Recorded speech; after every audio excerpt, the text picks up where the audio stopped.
Hey, it's Subcool Weed Nerd. And Ms. Jill. Get your bowls, and your bombs, your pipes, your and vaporizers. your big fat blunts. Get high with the weed. Well, I'm a weed nerd. Just call me Smoke a lot. Don't give me that, me no want that crack. Now we no study that. Weed nerd, nothing but the hard way. So won't you come my way? So won't you come my way? Weed nerd.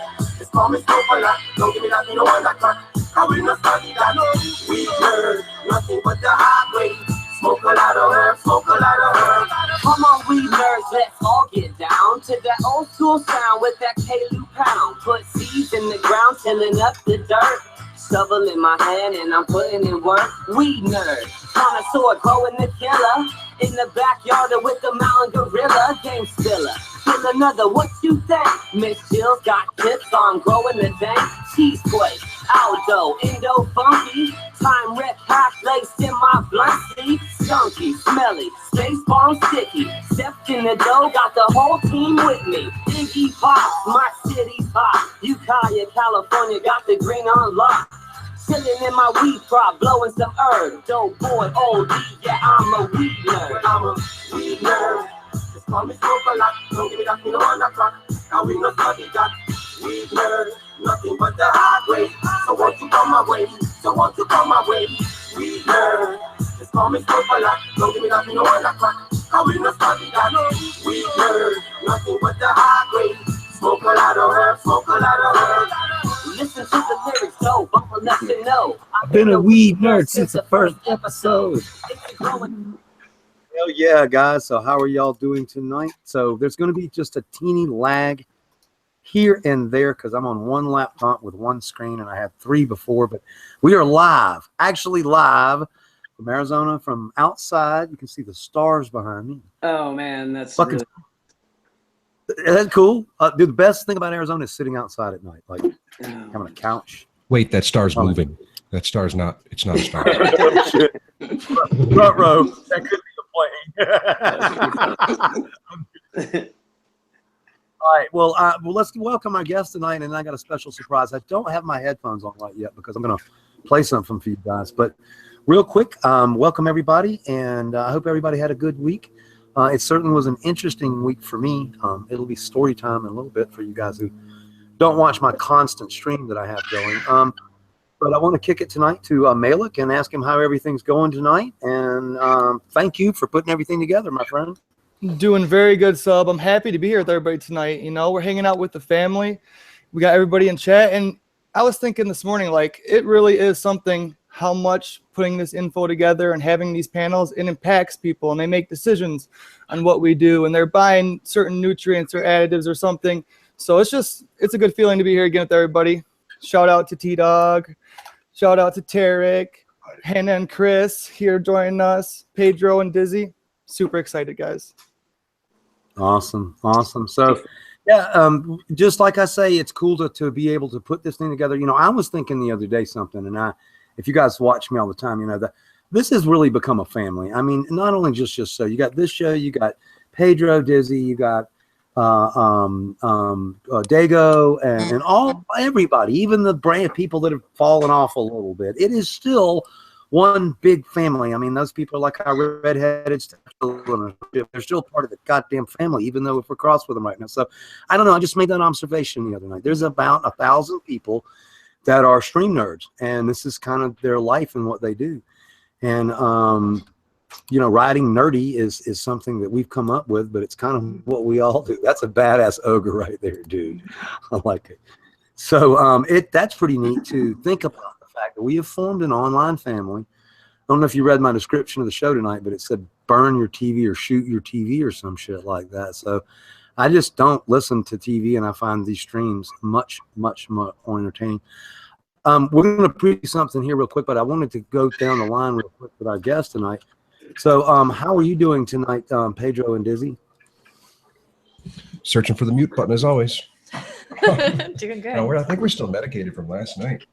Probably. Because last night was a really, really tough one. Really fun one. But no, we're doing good. Doing good. Just been in trim jail. Chilling with the family here. Yeah, I was about to say we're chilling with the family here, and I got family chilling in trim jail out in the living room right now. Thanks to the family for coming over and cracking whip. I was just like, crack it from here. Get that shit. So yeah, I'll only be on for a limited time tonight. We'll come on and do, I don't know, 10, 15 dabs and the next half an hour or so. Hey, do we need to compare your dabs with my hitting the curb every day, and we'll see if it fucking matches up. Good idea. Good to see you guys though. For sure. I say, For having us. me and Will are riding around. We see this fucking super badass vet, and I love vets. I just get a chubby for a vet. Do you realize how long a vet would last? Like the fucking fender would be torn off. I drive up one of those curbs in the parking lot. They're too long. Because I'd just keep throwing the ass end all around. They're too long, Corvettes. They just keep going left and right. I need a vehicle that my wheels hit something first, and then I'm safe. They go, bump. Okay, good. I'm getting can't go that way. That's why I got the F-150. It just goes over most everything. I got to. It's a little higher than most everything. You know. Goes through the water. Also tonight in the house, our resident artist T to the D-O-G, Mr. T-Dog in the house. How you doing, brother? I'm doing good. I'm recovering from yesterday. I had a little meeting with my lawyer / licensing agent who's been learning all about the cannabis himself and is very excited himself about the directions things are going, and he's helping me along, going a long way. But the problem was I had I don't normally drink the hard liquor, but I tried to hold with the lawyer, and I had 2 bourbons and came home, and my wife found me on the floor. I wasn't, I didn't pass out, but I was on the cold tile floor. Just so that's good. I mean, I'm just saying to the nation here, Good times. burning's much better than drinking. Yeah, hell yeah, right. I see also on the panel tonight we have had Tarek join us from Tarek Rosin Press. How are you tonight, my friend? I'm doing really good, man. How are you doing? It's considering everything is pretty good. Everybody is so nice to me. It is just amazing. I had, and I won't steal the thunder, but I was, one of the companies that has supplied something to me before called me to press for me already ready. So, I mean, I wasn't about to buy a brand new damn press for the one that was downstairs, but all things considered, I've been saying this all day long. Now, why I miss my home and all that stuff. I'm doing things on a daily basis that I never would have done before. So I guess you could say I hadn't got comfortable up on that hill, and I'm not comfortable no more. I'm out there hunting and scoping and finding. So in a way, it's kind of exciting to, be 56 years old and not have a house. It's kind of a strange feeling. So Definitely. I'm making the best of it. And you, my friend, what's going on with you? Oh, not too much. I've been watching you a little bit on Instagram and feeling for you guys, and what you guys have gone through, and I couldn't imagine having to start all over, right now. No way.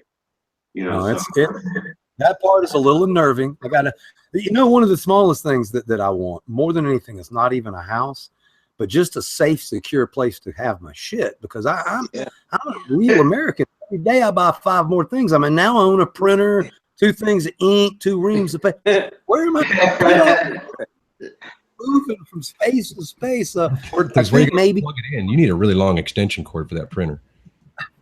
Fuck, man. So I think How much space do you need? I'm gonna just rent a little storage place up by the house where either pass. I'm okay. It's just eventually I got to get to a place, so we'll be okay. I wanted to check in also tonight with Chris and Hannah. I know they were able to come in tonight, and it was really cool. And so you guys got the gift. You were telling the story before you were online. You really didn't know? No, man. No, we thought it circled back around to somebody else already. Yeah, man. We were like happy for them, but at the same time envious, like, their time had come or something. A promise is a promise. I promise to help you guys, and I wish it had been a little more, but we wanted to make sure. No, dude, that was insanely generous. It was funny. At first, I thought something was wrong because it's 3 a.m, so it's pitch black outside. Hannah's getting the mail, and then I hear her screaming, trying to run up the driveway, and I didn't know if it was excitement, if she was hurt. We just left the hospital, Well, dude, how hardcore? Awesome. How hardcore these guys are. I gotta do me a favor. It's amazing. They're tell me. Hardcore. Even though they just had surgery last week, Hannah did, and she's recovering. She still wanted to come on last week if she could have for the Weed Nerd. So they're hardcore. Well, when I bought that thing, I had a great vision of you in the fucking Target, the Target, yeah, with whatever full. So send me a picture with smiles, okay? Oh, you know we will. You know we will. Yes, I keep telling my 13-year-old, like, one day, bro, you'll realize how cool this was. You know?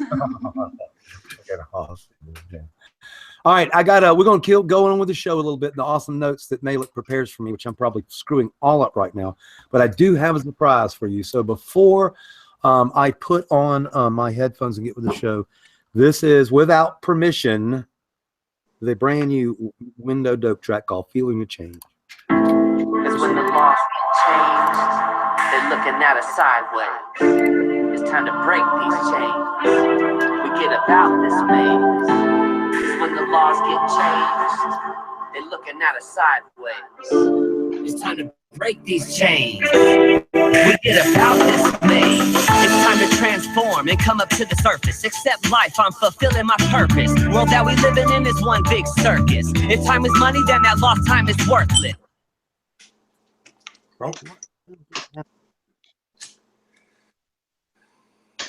Okay. I queued up their logo nicely there.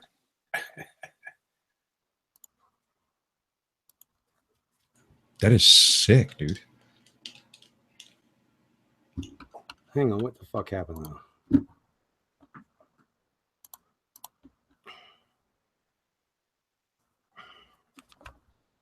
Battery 70%. Connected to LAPTOP G9N1 BJCP. It's funny. I remember you talking about your computer saying that when you were on your live streams. We can't listen to it because I messed something up. Uh-oh. What did I do wrong? That's all right. You'll figure it out. If not now, in a little bit. Are we locked up? No, you're good. You're good, Phil. We'll get it up. If not, I can pull it up on this end. I'm locked up. Am I moving? Yeah, you're good. Can you hear me, Sub? I'm not moving, correct? I am? Do you hear me? What the fuck, Earl? Yeah, you're golden, brother. Yeah, I hear you. Yeah, that feeling the change song is dope. I got a little sneak peek too. So a couple of the guys. What's up? Okay, well, I guess we can't do that. So now we're back. Hey, Mark. What's up, brother? Sorry, guys. I was waging a war out here. That was my garage. Can you hear me, Sub? How about now? Yeah, you can hear me. I'll get it. No worries. Yeah. She'll get it. What were you doing in the garage, Mark? I don't know, just like martial arts. Like Oh, shoot. You're... No, Oh, shoot. I was punching things because I was pissed. Oh, shit. Yeah, that's how you get out the frustration, bro. Exercise. Yeah. So, anywho. Well, tonight we're going to talk a little bit about additives. I know it's a topic. Okay, don't ever try to do that again. So as soon as we get Sub back, we'll check in with him and get him rolling again. But in the meantime, how about now? I'd like to ask Mark, what kind that flower finisher is? That's your. I've just destroyed the show. Having been. Thank you. That flower finisher. That's your guys' additive, right? Yeah. Mm-hmm. Yeah. Yeah. We started making that product about 18 months ago, and then sold most of the lion's share of that this year, and people just started finally catching on, and it's kind of like a hardener resonator, Yay! Awesome. Yeah, I used the 2 bags of it already through the last 2 cycles, and they rocked it. You back with us, Sub? I am. Sorry, guys. Okay, no worries. It's the speaker's Bluetooth and what was happening. Whatever the fuck. There's 3 phones, 1 Bluetooth, and 2 laptops. It's the fucking we had explosions. I just heard you say yay. Yay. You're entertaining the shit out of Dizzy and I, so it's the really weird one is where I used to live before my fucking house burned down was like, man, why don't you have a good show? Your house burns down. What the fuck?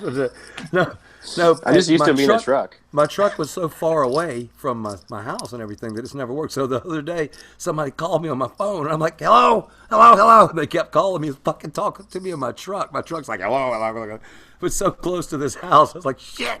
So yeah, turn all your Bluetooths off. I'm learning all kind of new stuff. Mark, welcome, my brother. Hey, how you doing? It's You know, definitely strange to not see you in a truck right now talking. So every time I see you, it's like driving somewhere. In the truck. Oh my God, so many crazy stories. So tonight's going to be kind of a funny show. We'll get to the additive part, but I just got stories. I got lots of stories. So first off, the story of the fucking stupid ass truck. So I had my truck lifted when I bought it. I took it to Les Schwab, and I said, "Hi, I would like big tires on the truck. I don't want it to look like everybody else's truck. I want a cool truck." They're like, "Okay." I like those mags. Those look cool, and I like those tires. Okay. Well, it's too big for your truck, so we need to lift your truck. I said, "Great, do it. Fucking cool." I pick it up. I drive it around. It always felt kind of weird. So then after the golf cart slid down here and smashed it because of the dog, it has felt really weird. And I've taken it to Les Schwab like 15, 20 times. So the other day, me and Will are riding down the road in Arizona, and they have these things here called reverse speed bumps. Fucking whoop-de-doos. I'd never seen no shit like this in my entire life. And we hit them going. I said 30. Will said 50. The truck goes. That's a big difference, by the way. Bam! Oh, I do realize that. I understand that. So I had a hash pipe in my hand. I'm not quite exactly sure how fast I was going, but dude, I mean, and there are two of them. I said two, right? So the truck goes, whoa, bam, whoa, bam. So now the truck rubs. It goes, whoa, whoa, sort of like whatever. So take it to the guy. I'm like, look, tell him what happened. Say, look, I Evel Knievel this fucking thing off a driveway. Now it rubs. I'm sure something underneath is bent. And by the way, it squeaks. Can you fix it? He goes, right. So calls me later, says, hey, by the way, found squeak. Really? Yeah. They put the struts on backwards or whatever when they lifted the truck. I was like, okay. So I call them. I say, hey, you put the struts on backwards. Or I don't see how we could do that. I was like, yeah, I don't see how you could put them on fucking properly either. But so I forget all that. So I call the guy back. I'm like, fix it. So later he calls me back and he tells me again. He goes, well, it wore a hole in the strut. So what I figured out was they put right on left, left on right. Great. Fix it. So he finally gets the squeak fix out of it. Now this is the funny part. I'm thinking this guy knows what he's doing because they seem cool. Like I'm like, fix it. Great. I'm going on the road. I drive really fast. I'm insane. I smoke hash while I'm driving. So make sure the truck doesn't drive off the fucking road. Okay. Cool, man. We got it taken care of. So me and Will get in the truck. We back out. It goes, I'm like, what the fuck, man? It's still making the exact same noise. Go back in there and talk to the guy. So I think it's got maybe a bent tie rod. I was like, well, fucking I know. That's why I brought it here. So it's going back tomorrow. But here's the cool part. My truck has always had like poopy diapers. I don't know how to explain it, but damn back end of my truck always hangs down for some reason. And he said, one guy's talking about some kind of stabilizing kit or whatever, but I guess they can put big shocks in the back, like heavy-duty coil springs or something to make it steady. Have you guys seen me drive? They really need to stop lowballing my suspension system and fix the fucking thing like a Humvee. And that finally when I told the guy, I said, dude, imagine your kids are in the back of my car and I'm driving 100 fucking mile an hour down the road. Would you please fix it properly? So, goes in tomorrow. That's the story of the fucking thing. You didn't drop the pipe, did you? No, I still got okay. a pipe. Good. Still got a Cool. fucking pipe. So, that's that story. I see Sub treating a hash pipe kind of like I used to see the old 21, 22-year-old college kids protecting their beer. Like no matter where he goes, that hash pipe is always up. It's never gonna be. Don't drop that smashed. something. Don't spill it. Don't drop it. So, I did forget real quick to give a special shout out to Dago who got the show running. Well, me and him had played around with the YouTube last week and to get it custom and all that because he's all smart and shit. When I turned it on, he was like, whatever. I had no idea how to fix the show, so he got it all up and running for us, and that was cool. So let's see. So me and Will went out to the OG Nation today. I have not finished putting up the post yet. And before we get started on the topics, I was going to kind of go over that because it was really fun. Huge facility with 41,000 cannabis plants. Yeah, 41,000 cannabis plants. This guy was definitely a baller. I mean, like you don't even know. And but one of the things that I really enjoyed was his vertical integration. So he has a big building, and they have rules here where you can only grow in one building. So that's just the way that works. And so he convinced. And by the way, I was really impressed that in this building, Joe Arpaio was up in this motherfucker before they run his ass off. Because I asked him if, I said, well, do the officials know you have 41,000 marijuana plants? And he's like, oh, yeah, you bet your ass, Joe. Joe's been here. But the one thing that I was the most impressed with was he attached a greenhouse to his building. So he could say it's one building. And then they veg in the greenhouse. So no air conditioning, swamp coolers, about 8 or 12 gavitas in there. And then he says that they get the best internodal spacing from the sunshine.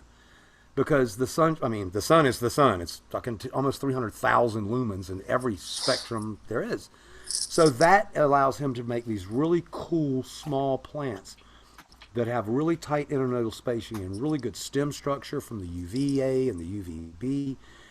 And since they use IPM management, pest control, almost whatever he said, fucking what did he say, Will? Billion or whatever that bill was? Or how many bugs did he say he bought? Some insane number of bugs. I don't know, 1 million bugs or some shit a month. So they're not really worried about bugs getting in from outside. So his sticky traps were clean. Yeah, the sticky traps didn't have one gnat on them. We were in rooms that had 56 fucking lights and hundreds of plants. Sticky traps clean. And he was showing me too. He's like, Sub. I was like, fuck, dude, how'd you do that? So then the next thing that's cool is when they used to carry their plants from inside from the greenhouse to the high pressure sodium rooms, they would do what we know they do. They would not like it. They shrivel and they get all weird looking, and that transitional phase was fucking them up. So what these guys figured out is they use the Hortilux Super Blue Bulb, which is 93,000 lumens. And so they go soft. So they go from the greenhouse to the room. And when I say move, my dumb ass was thinking they moved 800 plants. No, they just moved the bulbs. So they load them into a room, and the first bulb they get for 9 days is the Hortilux Blue. Nice transitional phase. It lets them kind of walk their way into it. And then after 9 days, they switch them out with a dual spectrum bulb. And that's like 110,000 lumens. 9 more days on that, and they switch on out, and they go with the high-pressure sodium Hortiluxes. That transition allows the plants not to wilt. It allows the root base to work. And it really gives the plants a strong base. Now, the thing that really blew me away, and you guys know I'm down here learning, and people want to work with me and stuff. This guy produces 2.5 pounds for fucking light. So it's not like he's not doing meeting industry standards and stuff like that. I mean, for real. So I was very, very impressed with everything they were doing, and I learned a whole lot from these guys. So, oh, cool, you got it. I don't know why I'm behind tonight. Anyway, so what else did we see tonight? Well, the bud room was pretty cool where they did the processing. I think one of the things that I saw was the coolest was what's this stuff they call crude? Crude is RSO basically. But how does it get that way? It's crappy RSO, poorly done? They run it through alcohol, and a lot of that's their greenhouse stuff. So. Okay, so what we saw was a lot of really ugly crude. It's called crude. It's lumps of it, and you wouldn't do anything with it. What'd you say? It was like $8 a gram or some shit like that? Distillate. So your pens, crude is before the distillate. Right. So we got to see a whole process, and I took a good many pictures. I'll put some up later. He didn't care, but to see him take this crude, and then they wash it with alcohol, and then it separates. Then they pour the whole thing in it, and I wish I knew the names. Goes into this reactor vessel, and the vessel heats it. It turns into fucking kind of steam, and then it goes into a collector, and then the collector does something fucking else, but in the end, what you get is a clear distillate, and that clear distillate is what they use to make pens. And pretty exciting. This guy, I mean, he grows my cannabis. We saw a lot of my cannabis today. I mean, fucking rooms and rooms full of Quercol, rooms full of Agent Orange. He has every single TGA strain in his house. And he wants to make some pens for us. So he's in 4 states now. So me and Will have the lawyers involved. It's just the kind of opportunity that's springing up for us all along. And this guy's serious. Like, he wants to put our cartridges in 4 markets in carts in about 3 weeks.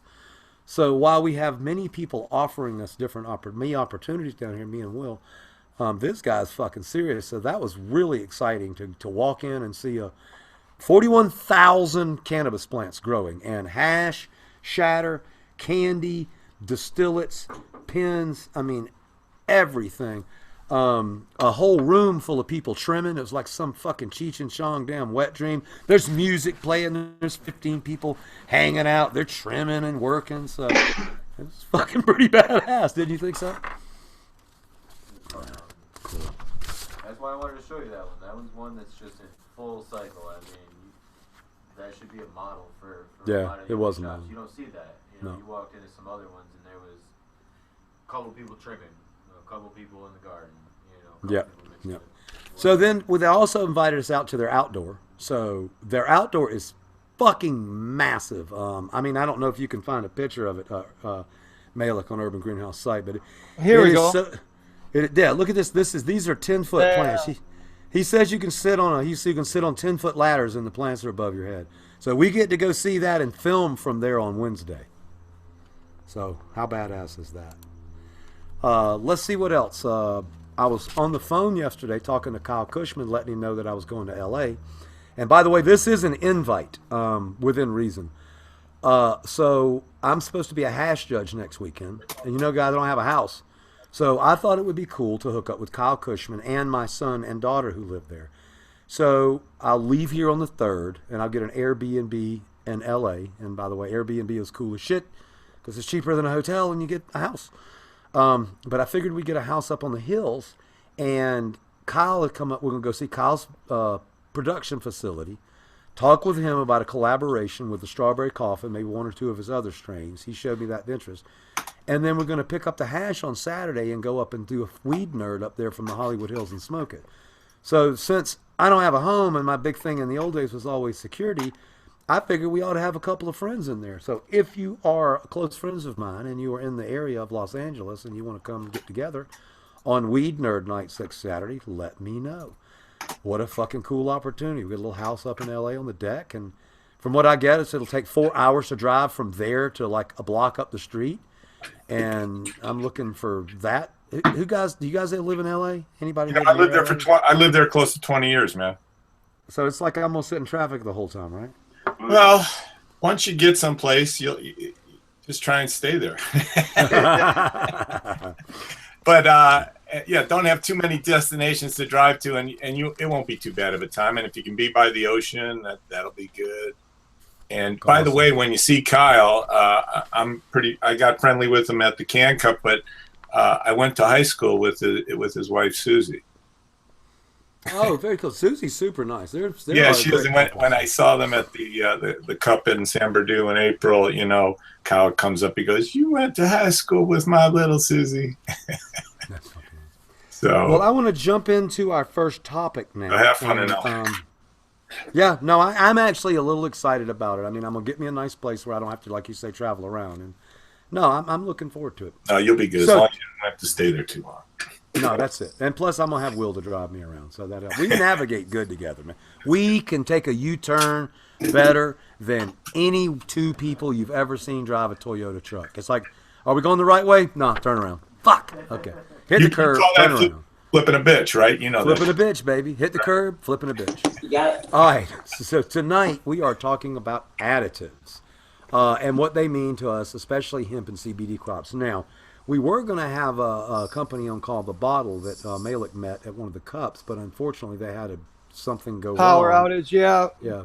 Bo and Jason had a power outage, and then Jason from Pheno Seed Bank might pop in as well anytime here. He was going to come say hi to everybody. So, and shout out from Sid too. He's in chat. I meant to tell you, Sub. He's working on, I think, the 3rd or 4th harvest, and he's kicking ass over there. So he'll be back with us shortly. Yeah, no, he misses you guys. He misses everybody too, and he sends all his love and everything. So why don't you come your ass to LA next week, Sid? Just come. Come on, take an Uber or some shit. All right, so tonight we're going to have an open discussion about additives and what they mean to us. There are so many additives and products out there, and this is a really good time when we have, we'll start off really kind of with Pedro and Dizzy, because they, you know, he does a good bit of this. So the different things that we're going to talk about tonight are amino acids, silica, vitamin B, you know, worm castings, fish emulsions, and these types of inputs like teas, microbes, kelps, sugars, yucca, and flushing agents. So, you know, of all these things, Pedro and Diz, you know, what do you think is one of the most important additives that we can use to just a good balanced soil? You didn't tell me I had homework to do. Probably microbes, to be honest with you, were probably the most beneficial. that being, it's going to be something that you're going to add now, and it's going to produce for you continually throughout the growth of your plants. It's going to continually feed your plants. It's going to feed them what they need, what they ask for, essentially. So I would say that's probably the most important thing.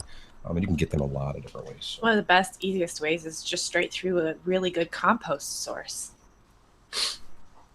Yepers. Right. Yeah. Battery 70%. Connected to. You better plug your. So, plug it in. one thing I wanted to talk about, because I screwed this up all along, and I've never had this many people around to talk about it. But like, when I first used the starter myco, I put them directly in the super soil and kind of blended it in, like bags of this stuff. And then as time went on, I see everybody putting them directly on the roots, like making a nest and anything. So, do you think it's wasteful to put it in your soil completely, or just mainly put it on the roots? We talk about mycorrhizae here, or what are you talking about specifically? That's a question for you. So are you talking about specifically mycorrhizae? I don't think he can hear you, but yeah, if you're talking about specifically mycorrhizae, yeah, yes. He is the extreme garden specific. Yeah. Extreme garden, yeah. Yeah, the mycorrhizae is only beneficial if it comes in direct contact with your roots. So I was actually we were actually just watching the show on this. This is a really good show because and even a distance I can't hear anybody half the damn time I'm working. Even a distance of 5 millimeters or more can be too much could be too big of a distance for the mycorrhizae to be effective. So it has to come in direct contact with your roots. So. Yeah, and I like using the raw solubles. They got the 2-part microbes. That's my jam. And then of course the photosynthesis plus. I mean, some of these, there's just so many variations in microbes. What about you, Mark? The green grow. Mark, you got it all in one, huh? The whole humic, fulvics. Well, I mean, we also grow raw mycorrhizae. So, I mean, here you go. Here's a bag of raw that I harvested last month, actually. I don't know if you can see this. If we're going to make it. This is some raw mycorrhizae. You're asking the wrong person here. I know that. Well, but I was trying to include you guys because you do a lot of soil. Well, Mark, I got it. And by the way, I got to tell you, how fucked up is it that, like, you were supposed to come to my house on Wednesday with whatever 100 pounds of fucking earthshine until, I mean, fucking, that's just too damn weird, dude. So, yes, dude, too many things happen to be. It's weird. I want, but yeah. So what are we wasting it when we mix it into super soil? I guess is my. My opinion is yeah, because I mean the roots would have to grow into it, and like the gentleman was saying before, it's like if they don't come within 5 to 10 millimeters away, then the spore could be sitting there, and then the spore could get eaten by other really good beneficial microbes over the course of the season. So I always say that at every single opportunity that you have the root zone available, you put some mycorrhizae on the root zone. Like, so every time you transplant from like a solo cup to a 1 gallon to a 5 gallon to a 100 gallon, whatever, always do mycorrhizae. I mean, I grow mycorrhizae in greenhouses, and it's a bitch. Even to colonize my own mycorrhizae stalks, So you got to make sure that stuff is heavily coated on those roots, and then it takes about 4 weeks for the mycorrhizae to really make an impact on the plant. So if somebody says, "Oh, I dipped my roots and the mycorrhizae got to work 2 days later," that's not possible. Just so everyone knows. No, I like it. So it sounds like to me that I need to make just a teeny bit of alteration to the super soil recipe, and that would be where it says high quality mycorrhizae is to actually break it out and actually say this should be applied during transplant, because it sounds like we may be wasting a little bit, and the stuff's not cheap. Let's face it. Yeah, I mean, apply green grow granular right at transplant. Yeah, I like that. That's a really, really good idea. So, all right. So next, I want to talk about. Can you tell me the difference between mics and as? Because I never really understood that. And if anybody can explain it, you can. The mycorrhizae versus azospirillum? Yeah. So azospirillum is a nitrogen-fixing bacteria isolated from Brazil. It comes from sugarcane. It helps fixate atmospheric nitrogen, so the plant can pull in more nitrogen out of the air rather than just through the ground, through the roots. So it's a systemic, and it helps the plant pull in nitrogen when it wants, and then it doesn't always pull in nitrogen though. So people are like sometimes worried about adding it during bloom because they're gonna get too much nitrogen.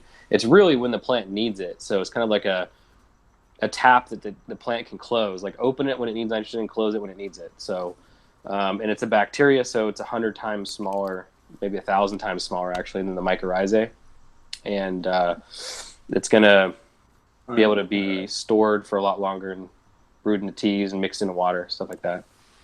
Got you. Very, very cool. So, and they've become, I mean, this has become essential to grow. And it's really cool 10 years ago. People didn't even think about that stuff. So, I mean, there's so many daggum companies that do it now. But you have been like the leader of the forefront of some of this stuff, in my opinion, correct? We've just been trying to, educate and learn kind of what works, what doesn't work. It's really just a bunch of trial and error. And, like we're not the smartest guys on the earth. We're just trying to like take, okay, these microbes objectively worked on cannabis and these ones didn't, because there's a lot of snake oil out there in the world too that's like they have like a gazillion species in a jar, and then you're using it and it's like it's $1,000 for a 3-pound jar of the stuff and you don't even know if it's working. So we're just trying to simplify the microbes and advocate for compost teas and things like that. Cool.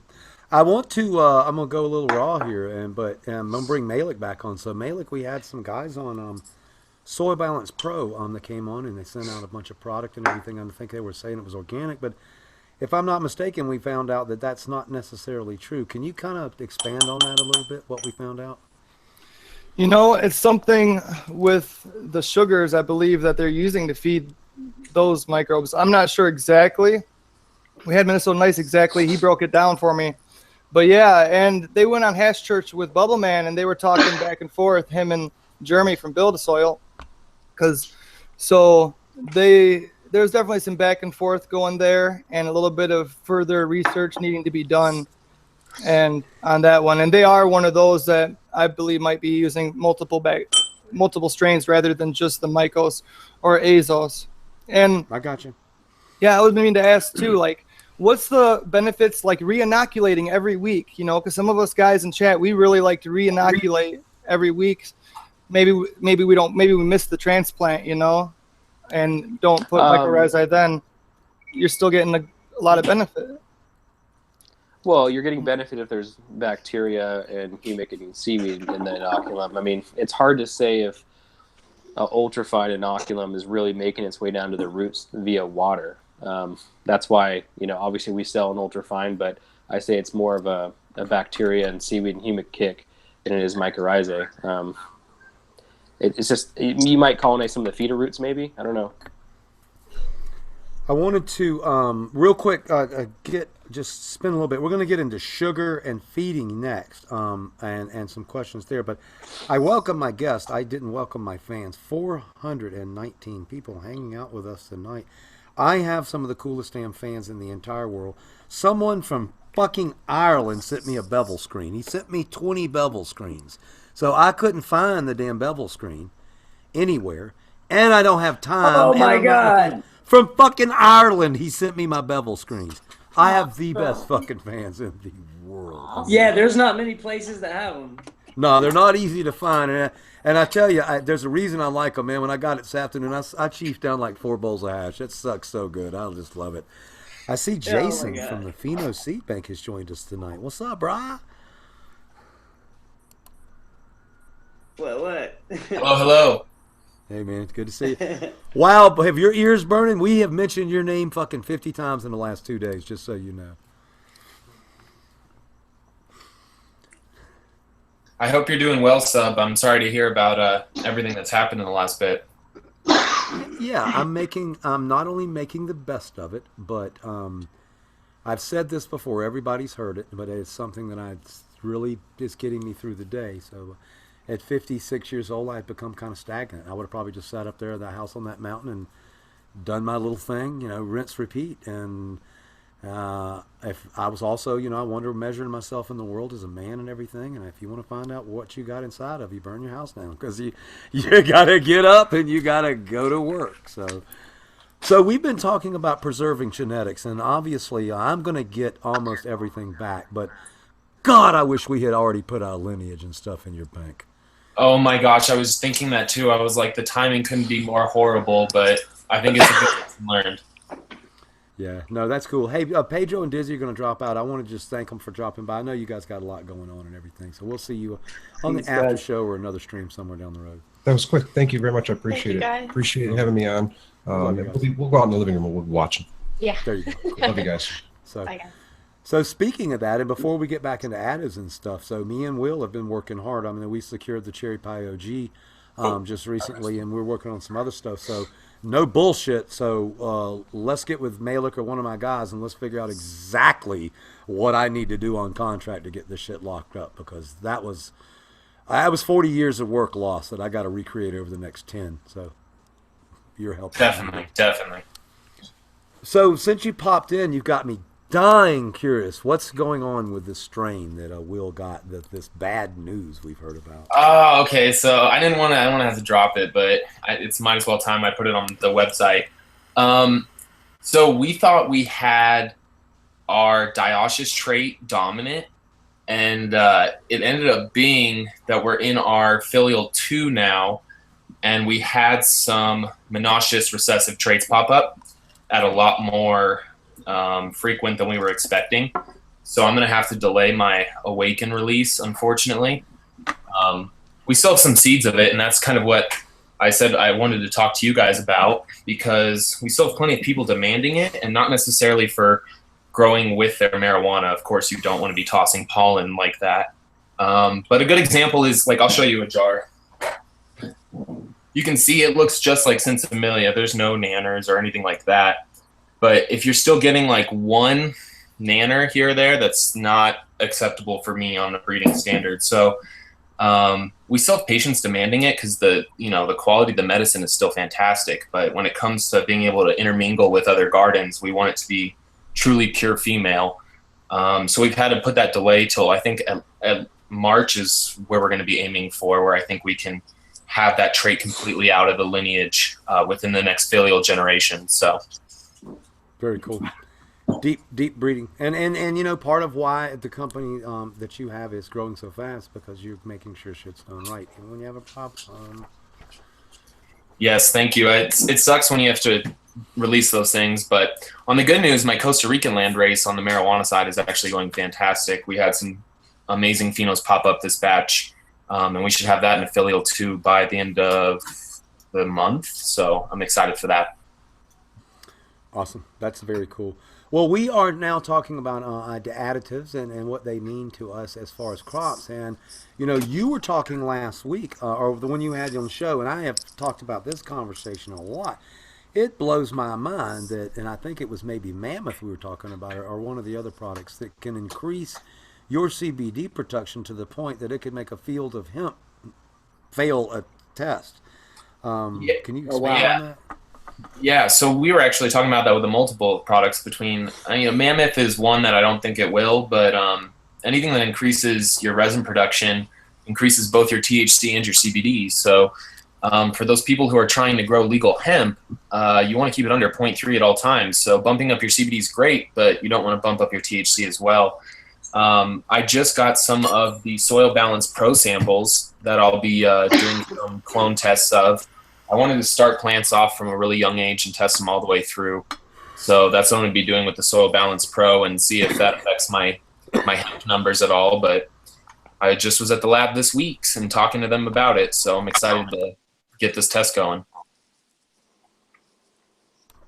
That's awesome. I was thinking the other day, and I know you have your own things, but we've consistently had the deadlights to test above 20-something% CBD, and although we're not hitting numbers low enough with that strain to be considered hemp, have you ever thought about taking something like that from one of our high CBD lines, or another breeder's high CBD lines that's not hemp, and working with it?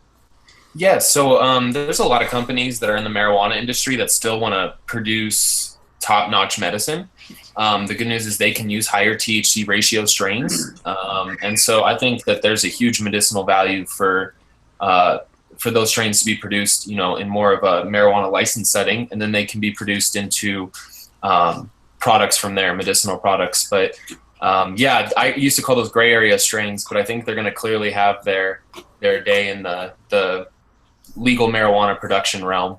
But anything above, I would say 10% CBD has such a huge medicinal value. You don't want to restrict it and just say, because it's not under 0.3, I'm not going to, continue this lineage. I think if anything, the reason we all got into it, especially myself in the dispensary industry, was to bring medicine to the patients. So you're able to do that a lot better by, producing strains that don't have limitations on cannabinoids. It's tough doing that. For me, that 20-1 seems to fall right in range too. CBD without THC doesn't do a lot for me. Too much THC makes me a little sketchy. I really like to mix in now, but that overall is really what I like to see. So I just find that really interesting. So back to additives. Now, one thing about Jason, for everybody watching, 427 people, hit that smash that thumbs up button. I don't ask people to donate to Super Chat anymore, but you're more than welcome to support the show. We continue to buy crap for the show constantly to make it good, but that's kind of up to you. As far as raising money right this second, we are asking you to continue to help directly with Pat. There's still a lot going on up there. While his efforts have slowed down a little bit, he has helped more people up there than anybody. He gave a $15,000 check just this week to some locals. So make sure that you, if you want to do that. But Jason also grows tens of thousands of cannabis plants, and so he's not just a guy here to talk about hemp and stuff. And so, Jason, where I was leading just before you popped in was, in my life as a grower, I always believe that you use sugars around day 35 or so and around day 45, and then I never used them before, after, even though it said to. But now that we're learning about the mycos and the azos and the soil web of life and everything, it doesn't sound stupid to maybe start sugars early. Now, since you grow so many plants, can you kind of tell me how you use sugars in your cultivation process? Yeah, so strictly, I'll say with hemp, we try to limit what we put in the fields. When it comes to our breeding fields, of course, we special treat each plant or each microacre, but on the large end, we tend to do it, like you said, a sugar with our beneficial bacteria and our microchloride and just a single spray, and then try to keep that inoculated soil going. When it comes to my cannabis facilities, that's a good question. I've always been I love sugars, but I love them in really small amounts. So I always did enough to feed my beneficial bacteria, but I never did what I would consider a large amount. But I think I was one of the first always putting molasses in my compost teas. I do just enough to keep the brew alive though. So I guess my plants have always been sugared up from the beginning to the end, but I don't give them a lot.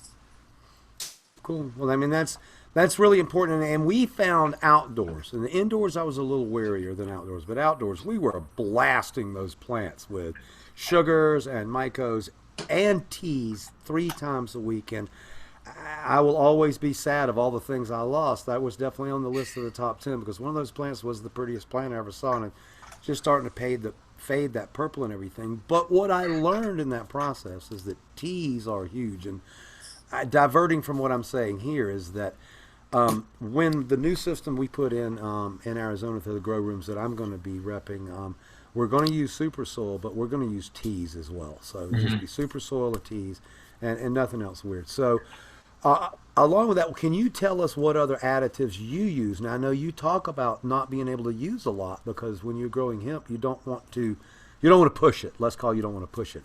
But you know how to push a plant. So can you kind of tell us, how, You'd be surprised. So every farmer we work with, they're so used to blasting plants that we have to tell them to hold off. You tend to over fertilize in most of the crops, and in this case, hemp responds really well. We had a couple fields where I had some farmers that allowed us to really go, we'd say balls to the wall, for about 26 acres, and we just yielded huge. But our expense, when you talk about a per acre value, is just so large that, man, it was easier to produce it at a lower cost. It really was. But for phenotypic selections, you want the best. So we did that for a certain amount.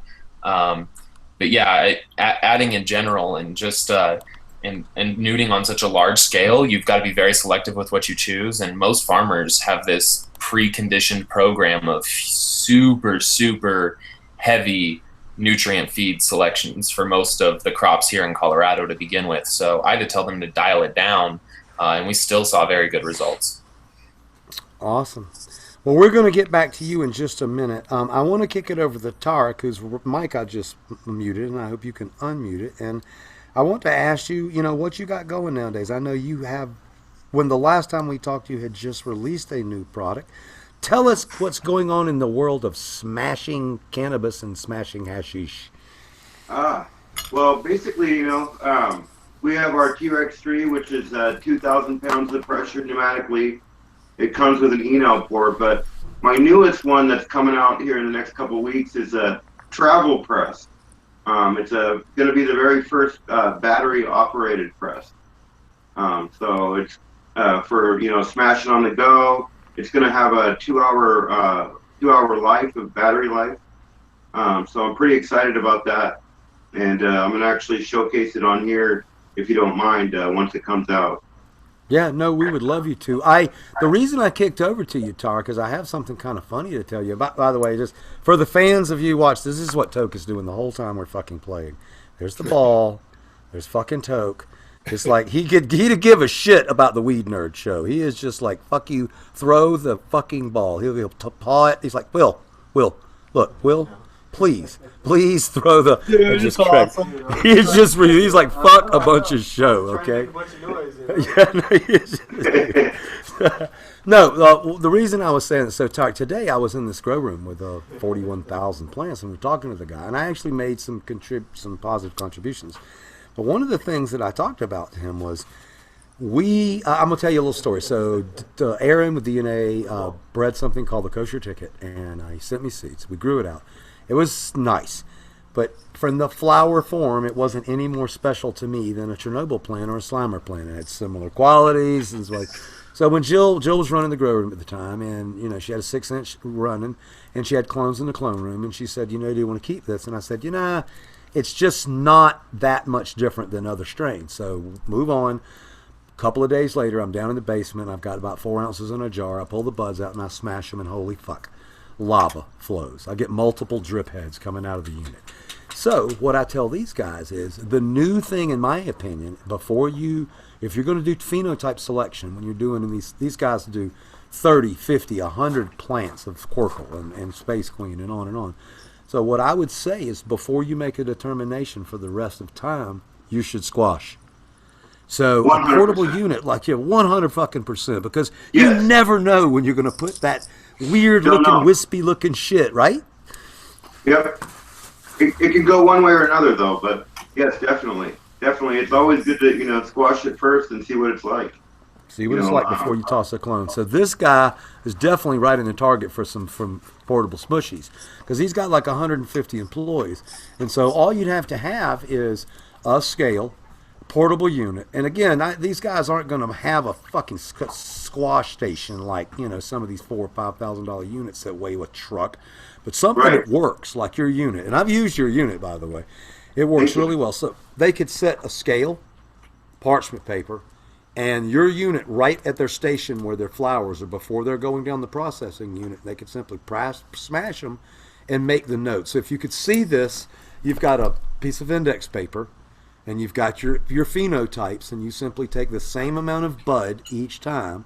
Mm-hmm. You smash it with using a unit like yours, and the numbers are exactly the same every time.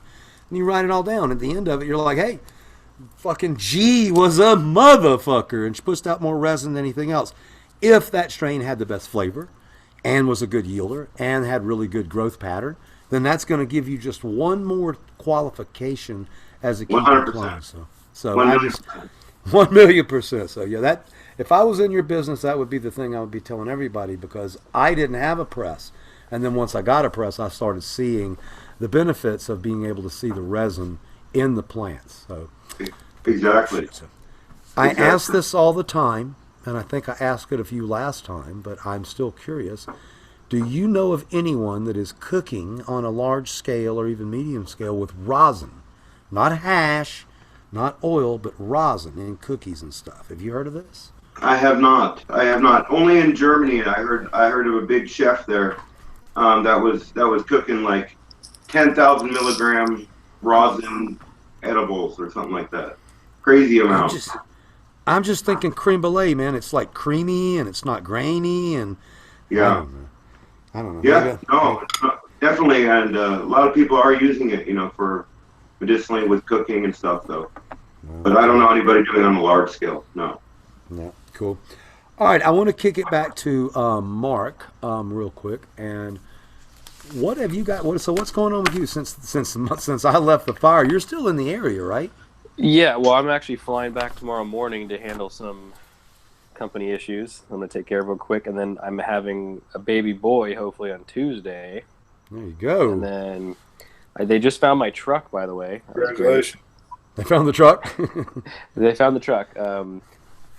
The company across the street from us, their night crew people, someone stole it and put it in a trailer park like half a mile away. And all they did to it was fuck it up. You know, it was like a rage fuck. You know what I mean? Like it was like the two side wheels were gone, not like the back or the front wheels. The two like passenger side wheels were gone, and they took a hammer to like the bumper and they like punched the steering wheel. They took the stereo. I don't know. Fucking idiots. Oh well. Fucking people. Some people are just savage. I mean, it's fucking stupid. Yeah, I'm sorry but I had to deal with that. So. I'm thinking that the next few weeks are just gonna keep getting better because you know, hey, once you hit rock bottom, it's like you got to go up, right? So, after the fire, so I'm going back to my house in Santa Rosa tomorrow, and then staying there for a couple days to finish up some business, and then hopefully come back and take some time to enjoy my new son. We'll see. Yeah. No, that's make the best of that, right? Yeah, but you know, we're getting ready for Emerald Cup. We're launching 2 new products next year. We're, you know, getting ready for a huge year, and we're actually trying to put the word out to everyone. And we're going to do an Instagram post we're trying to hire some salespeople for next year. So a sales manager and a sales rep. So anyone knows this game, knows the hydroponics world, and knows how to sell, shoot me a freaking resume. There you go. There's the man right there. Do you have to drive up? I want to ask you where you live. Are you around the Mark West area at all, or up in that area, the Fountain Grove area? Me? Yeah. I used to be. So my roommate currently, I just sent the text actually over to Malik. So my roommate who lives with me now, he just texted me his house that he lived at 3 months before he moved in with me. It's burnt to the ground. It's gone. It's off of Reebley Road. Oh, fuck, that place is gone. So I'll tell you all about Reebley Road. So on the way up to my house, they built a nice neighborhood. I would say it's upperly. I mean, these houses are 800 to 1.5 million. They're all very nice. It's a cookie cutter neighborhood, but it's a fucking nice cookie cutter neighborhood. And as I left there, when I left town, it's gone. The fucking National Guard is standing by the front gates with their hands behind them, but to quit looting, and it's fucking gone. I mean, these houses are massive, and there's nothing left. Nothing to loot.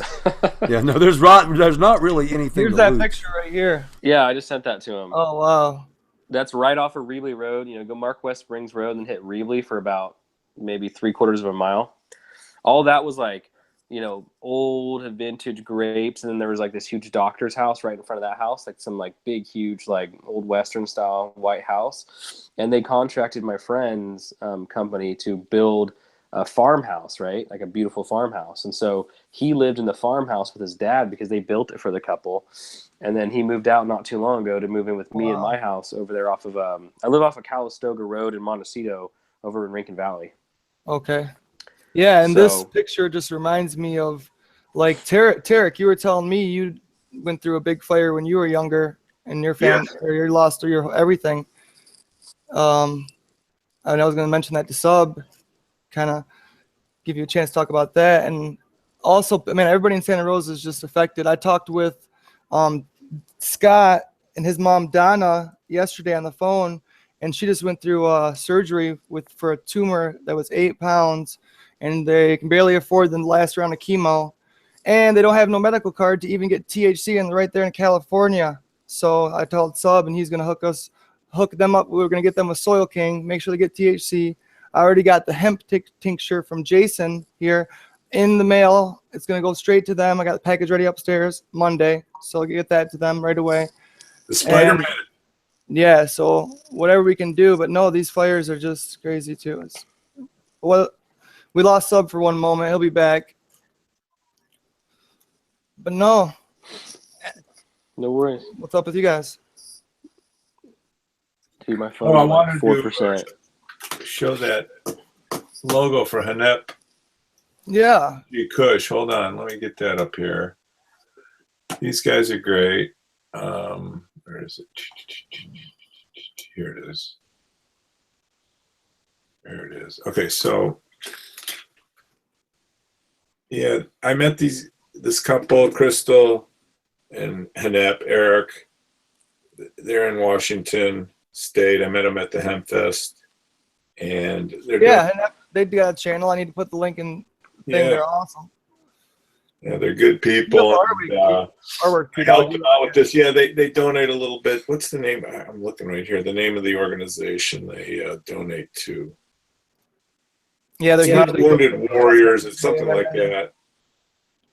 And no. So did a little something for them. Pharmology. No worries. Jason, you have a tincture package coming up with Eureka soon. Love with the hemp tinctures I'm talking about, huh? They do seed bank and feed farm reviews from around the world, and we also do side-by-side testing across the industry for facilities plus an outdoor, and we work closely with people in need and chronic pain patients. So they're doing it all. For the company that they're helping, absolutely. Hennep OG, they rock. I see them on YouTube all the time. But I want to hear a little bit more about the tincture package from Jason while we still got everybody live, because I want to start offering that as much as I can to everybody. Oh yeah. So we just put together. Are you talking about our tincture package that we just put together is our hemp elixir, which is our main medicinal tincture. But we also put together in this tincture package a pet elixir as well as a daily supplement elixir.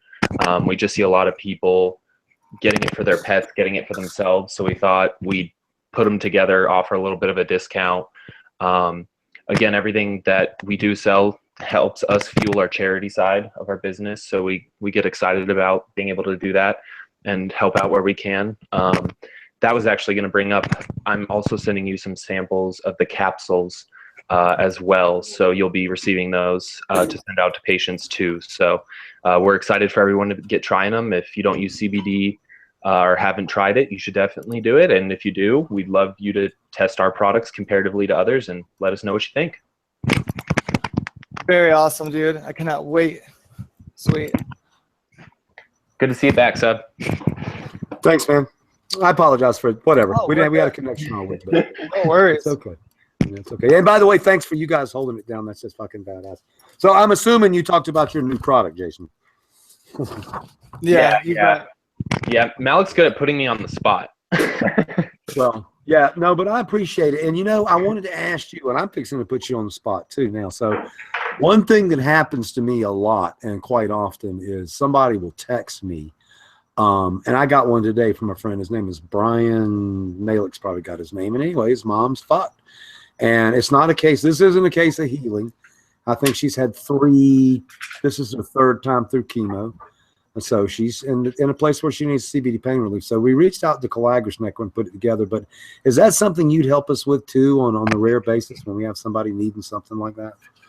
Definitely. That's one of the main reasons I got into it. My mom's had a brain tumor for over a decade, and I lost my stepdad to cancer. And it's one of the main reasons I do this is to get patients medication at a good price, and in this case, be charitable when we can for patients that really, really, really, really need it. We just got a letter back from someone who was in that clean case. There wasn't much CBD could do besides help with the pain, but we helped out where we could, and I just got a thank you letter from their whole family, and that was probably the best thank you could ever get, better than any check or anything like that. So anything we can do to be charitable, especially for those people that are end of life case or really serious case use, we would love to be charitable and help out as much as we can. Awesome. That really makes my day. I mean, I do appreciate it. It's nice to be the pivot man, but I sure have to hear a lot about a misery and everything. So to be able to reach, and Malik, if I could kick it back to you, where do we stand on helping Brian? I talked to him today in text. Yesterday I talked to him. We're getting him CBD out Monday, first thing. It's already in a package upstairs ready. Jason's sending more stuff to us right away. It's already in the mail, I believe, for us to and some of the new product as well, which is the capsules that we're going to try to get out to them right away. But I contacted Soil King, still waiting on him to get back to me. But we're going to make sure we break through and get them some THC on site, because they don't even have medical cards to get THC, and we can help with the funds. So we got to make this happen. and dude, they're right there in Santa Rosa. So, yeah. And I mean, anybody you know, else to that be wants honest to help, with you, we're gonna. Yeah. absolutely. If you guys want to help, and that's kind of, I mean, it's literally like, it's like, hey, Sub, Brian, hadn't talked to you in a long time. Got some bad news. Mom's fucked. You know, anybody can help me. And so thank you guys so much for being a part of this Weed Nerd Nation or whatever you want to call it. It's just an awesome thing to be able to reach out to somebody and help somebody. And, you know, so Jason, back to the topic. So let's talk about silica. Are you using silica in your crops? Not in a large dose. No. To be honest, I'm trying to do biodynamic sustainable. So I understand, like I've bought a lot of things in the past and tried a lot of things, but I've been trying to get super simple lately. Even if I have to sacrifice 10% of a yield to do so, if it's sustainable, then that's kind of where I'm heading. So can you actually source that like silica from another source, like maybe rice hulls or something like that? Yeah, I was just about to say you definitely could. The thing about biodynamic sustainable is that means you got to do it on site. So if it's something worth doing on site, then yes, I would agree. I think there's many ways of boosting commercial crops, and silica is just one of them. But I don't have a huge experience with it, and yeah, to be honest, what I'm currently diving deep into is more compost TN. Okay, cool.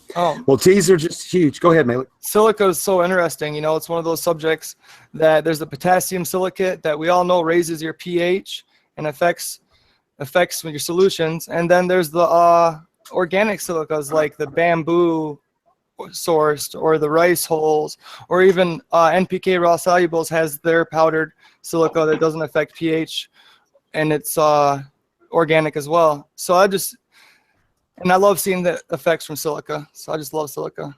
Well, you know, here's your chance to. We said we were going to keep working on this better, Malik, and you are. So we always kicked to Malik for you know, the show and everything, but Malik's a fucking awesome grower. Just so you know, he just finished running the Tinto. And can you tell us just a little bit about your system? I mean, you've never even talked about how you grow. Okay, thank you, Sub. Thanks for the time, everybody.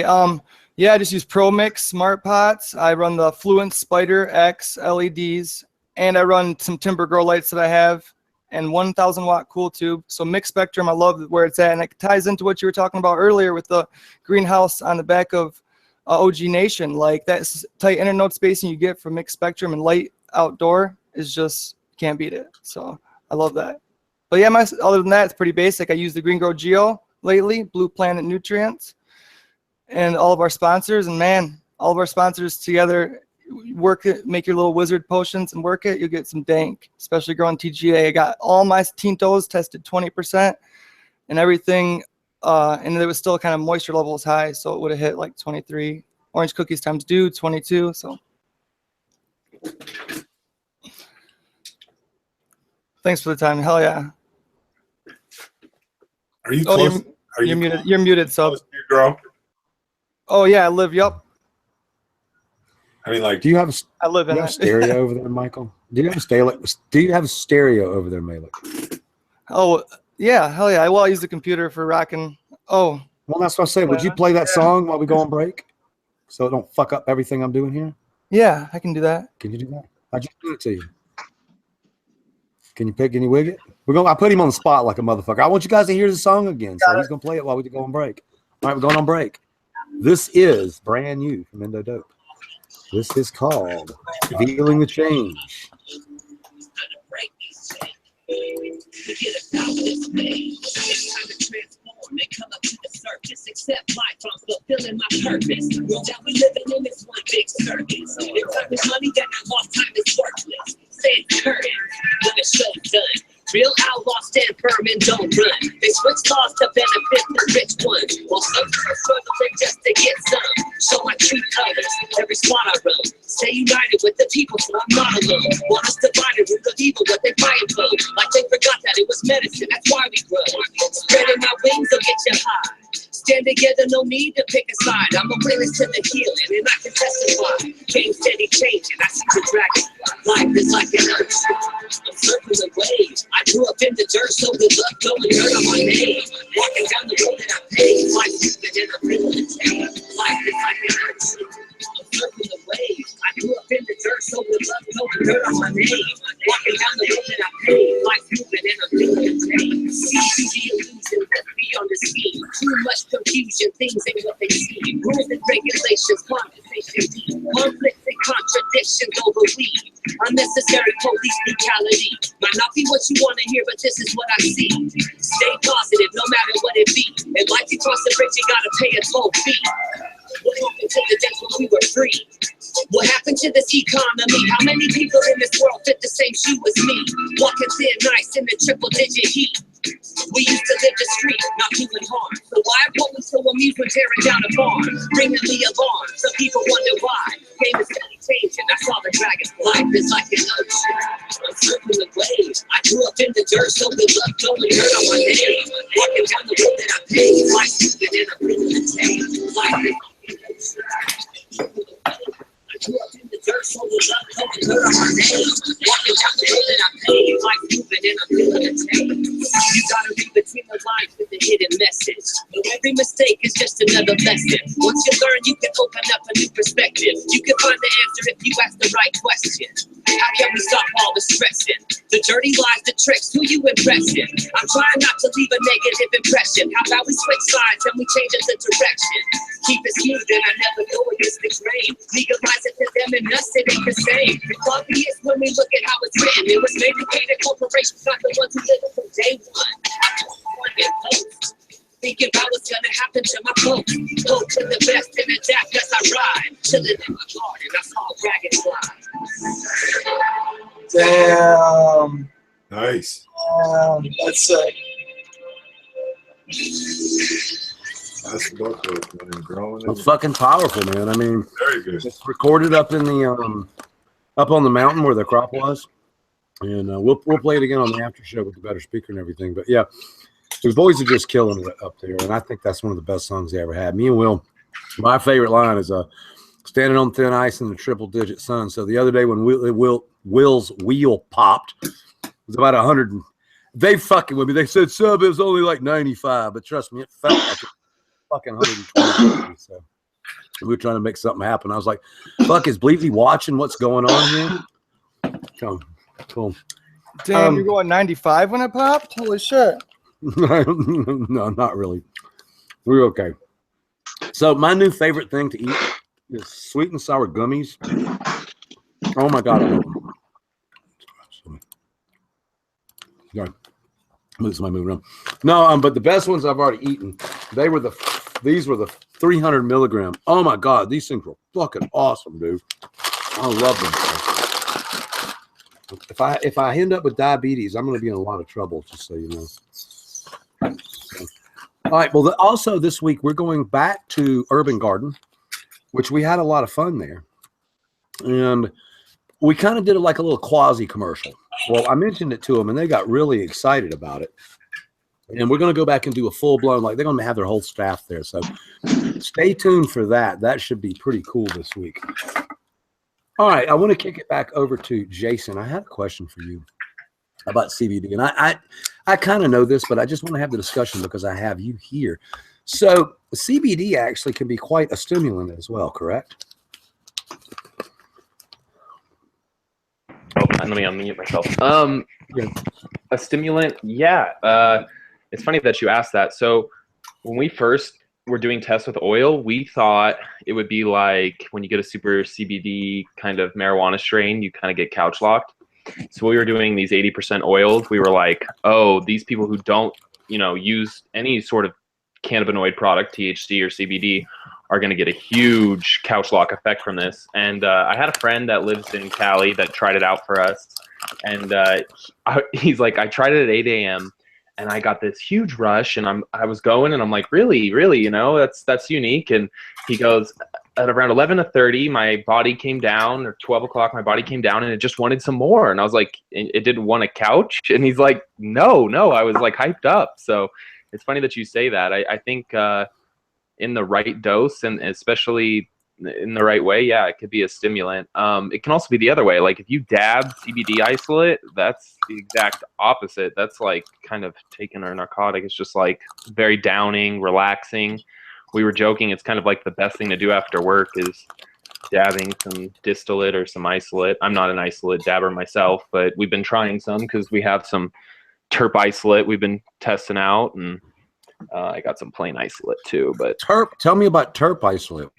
So we're just chubby. Yeah, right. So we took some tangy terps, and we put it in some isolate because we have a customer that needs THC free across the board. So not under 0.3, but 0 across the board, and they still wanted that flavor. So we mixed some tangy terps with some CBD isolate, and now it's taken off. It's going to be one of these. It's kind of in R&D mode right now, but we're going to have it available through our website here soon. But that's kind of that marijuana effect in these states where people are like so scared of marijuana, it's insane. And this has like no THC in it at all. So it's very safe, and it doesn't, it's going to be in a cartridge version as well, which is pretty cool. Dude, that's badass. So I love the concept. The only thing I got to say is this, does Aaron have you on his show all the time, homie? Why you keep saying Tangy? I got 49 strains on. I'm just fucking with you. You know, it's so funny. I have a terp guy, Adam Lustig, who with Higher Visions, and I got to try out some terps with him. And I have some terp guys that just hooked me up with some varieties, but I'm working on hemp terps. I know that sounds weird, but that's actually what this jar is. That did not give me a chubby. Just so hemp terps. Hemp terps. Oh. So terp isolate. Time out. I'm sorry. You're killing me. Everyone knows this book, right?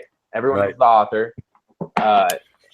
Jason King actually came out to my fields last year, and he was doing some pheno hunts for terpene phenos. I know that sounds crazy, but it's kind of a film that's still being worked on. We had a little 2-minute clip. I don't know if Malik's seen it before, but I'll make sure that you guys see it. But it has Jason King in it. And yeah, we literally had terpene. We found skunk in there. We found every old school flavor and terpene profile that we thought was extinct. We found in those fields. Now, they were openly pollinated, so there's a lot of breeding progression that have to be done.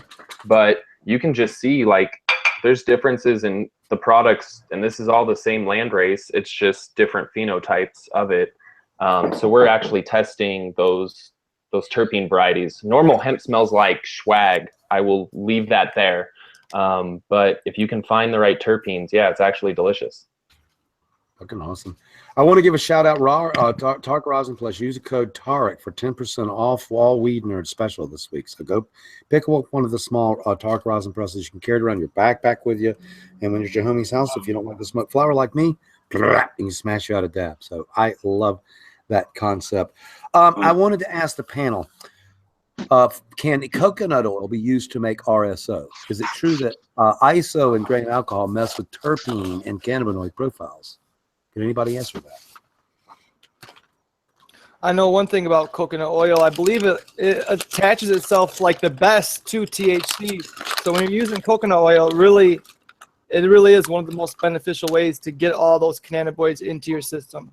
So coconut oil is definitely badass.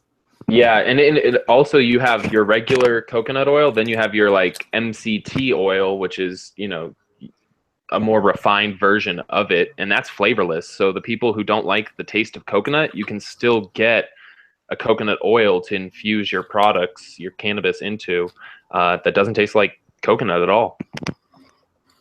Gotcha. Cool. Well, I still have not, believe it or not, I'm the weed nerd, and there's one thing I still haven't done. Now I got to do it really quickly, and that's to get some super sedative, because we learned last week we can't say indica anymore. Jason taught us that, and other people taught us that.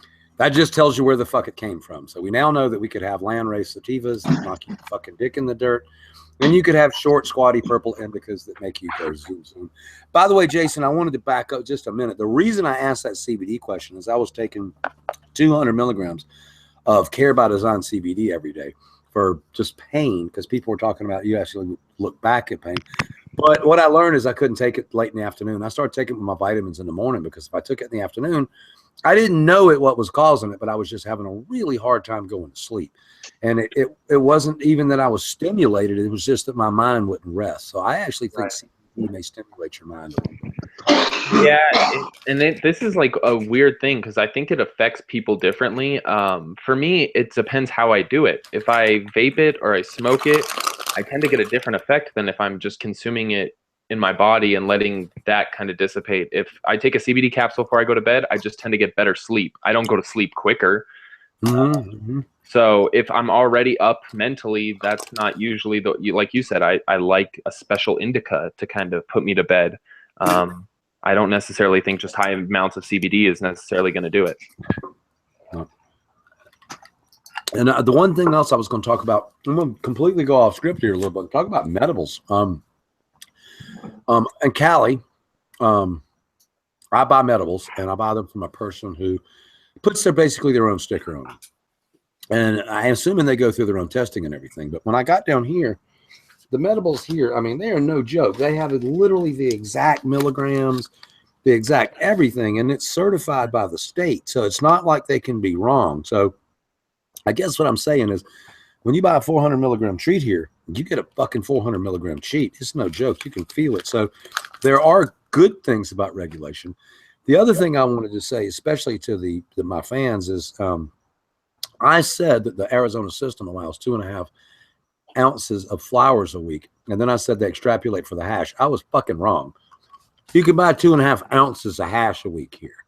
So I don't think it's a problem right now. What is that, Bo? Bo Wallace joining us tonight? What you got there, big guy? Oh, you're muted, brother. You're a muted fucker. No problem. That's a Blueberry Hill pheno that Tony grew out a couple years ago, and I've got a different pheno now. It's just something I like, and I use it as an avatar. Gorgeous, my friend. So I don't hear from Tony much. He's still working his ass off on the 40. How are you guys doing? We're doing real well, man. We're doing real well. Probably 4 weeks from the next flip for the breeding, and we're just staying busy, keeping the grind going. Awesome. I know we're getting close to putting some stuff on the Subcool menu, and I'm pretty excited about that. Where's the Romulan project? That is the next to go in. Fucking awesome. So we're in, just one of those things we talked about right now. We talked about phenotype preservation last night on Dago's show, and this is one of those things. Make really good friends. Share your cuts with them. Pretty simple. Thanks, guys. Right. They have the dude. They have Romulan. They have Tiny. So not lost. Just taking on vacation. Mail. Vortex mails here too. Fuck right. So there you go. Bam, bam, bam, bam, bam. That's four heirloom strains that we did not lose just because I love people. We got you taken care of. That's fucking awesome. So what else is going on, big man? Just grinding, man. Grinding 24/7. It seems like I take a day here and there occasionally with the family and just keep my nose to the grind.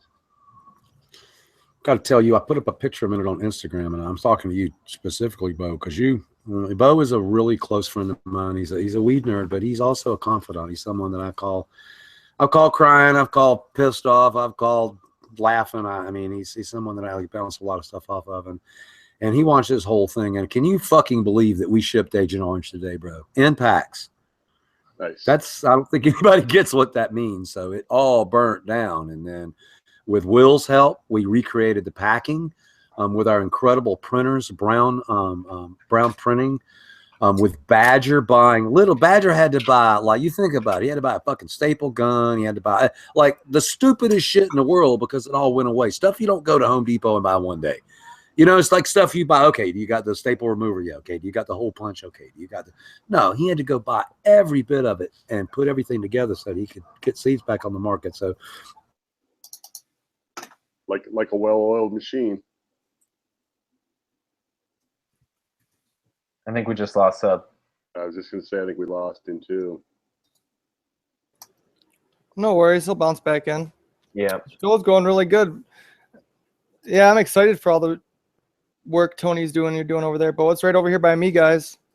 So I get to hang out with these guys once in a while. They're badass, I tell you.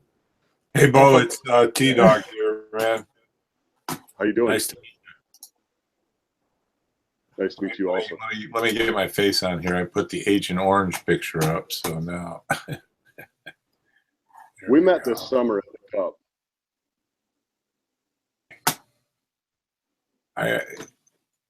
You seem familiar, so I thought that. You're talking in April at San Bernardino? No, in Michigan here. Oh, okay, good. Oh, Galactic. Yeah, with Galactic Gardens. No, I don't look at you so close up when I see you at the cup. Right. Here, let me put the Agent Orange back on here. That was my first tribute to Subcool. Gave him this at the San Bernardino Cup. Yeah, I put the sticker on a nice little container, gave it to him. It was right after you were probably doing the show, Malik. It was a show. He was real tired. Yeah, I sent some that Gorilla Glue one sticker you gave me too. Right. But yeah, that was badass. You popped up. Hang with you. I can't wait to hang out with you at the.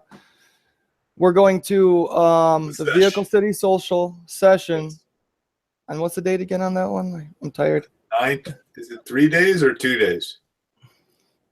It's November 10th, 11th. Let me look here. Hold on. Yeah, I'll look it up real quick. But I'm stoked. We need to drag Bo out there. It is. I was just going to say that's in the neighborhood. When is that? 10th, 11th, 12th. What's it for? I know where it's at, but what's it for? Oh, so we got some time still. Well, they're just calling it a session. In fact, I'm going to be as a guest of Dirt King Superior Genetics because I did some strain designs for them, and so I'm going to be hanging out with them. They got a Hitman and a Grease Monkey strain, and no, it's all good. Okay. So like live music kind of thing, or? Well, he said, yeah, this is my first one. It's not a large venue, but there's a stage, so there'll be music, and I guess it would be what you call kind of a smaller cup, in a sense. It's just a lot more of a microcosm. Yeah. Yeah, I know. I haven't actually been inside Vehicle City, but I know where it's at. It's not far from me. It looks like a pretty cool place. I just haven't made the venture. I'm curious what, if it's going to be, just if it's going to be a busy event or not. What do you think, Malik? I think there'll be a good turnout. There's been a lot of vendors. So when that place first opened up, I did some recon, and there's a video on my YouTube channel of me going in there, and there was only a few vendors here and there, but now it's like full every time I go there with vendors. So I expect a good turnout. Good. I'm looking forward to it. And then I'm looking at some flights right now. I'm hoping I'd like to go out to the Emerald Cup. Nice. That would be fun. Yeah. For sure, that would be a blast. Well, just and just coming together, community with everything that's happened out there, For sure. Yeah. What else you guys got going on? What's up, Chris? What's up, Jason? Tarek, what's up? We're still live for a little bit. Oh, I'm here, my bro. There he is. Back. There's the man. The man is back. Yeah, I'm good. I think. But no, what is up anyways? Yeah, cheers, homies. So, Hey guys. It's, I apologize for the stupidity. we're It's okay, we're just shooting the shit. We're having fun. Yeah. I figured you guys were okay. I figured you guys. the outdoor backdrop looks cool. Right? It does. I'm telling you, man, if there's one thing about Arizona you gotta love, and that is this fucking being able to go outside of it. I mean, Toke loves it. And then the other thing I would have to say that I like a lot about this place is the restaurant. If you guys don't know about Arizona, it's got this thing they call sprawl. And sprawl is basically just they drive fucking 50 miles every time they go. So there's basically 5 places you can go between. And I've never seen so many restaurants in my life. I mean, for real. Well, I've enjoyed the shit out of it.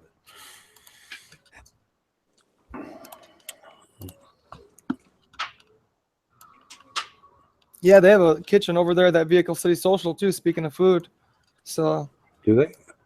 Yeah, we're just talking about a little event that 10th, 11th, and 12th T-Dog's going to be at over here in Michigan. We might go and kidnap Bo from his wife and drag him out there if we get a chance. So the food will be good. Yeah, it should be good. Yeah, I know the cook. He's cool. Awesome. Fucking awesome. I want to explore this I gotta get somebody to bake some cookies with the rosin. I'm telling you, I really have a want to know if this shit works. All right, I want to talk a little bit about this vertical integration thing that I saw today. I think it was one of the coolest things. I know we can't do this and pop over and look at my Instagram page, but one of the things that was really badass is he built these trays that hang in the air, and what they basically do is he veggies his plants up top in the air where there's actually nobody even at. And all that space above him in the greenhouse, I know Malik's probably pulling this thing up here pretty soon. Here we go. Yep. Check that out. So that shelf right there is hung. Is that badass or what? So that's his entire veg. So they start there. There's 2 rows of them. And then all those come down and become part of the system. So, I mean, you talk about using your fucking space smart.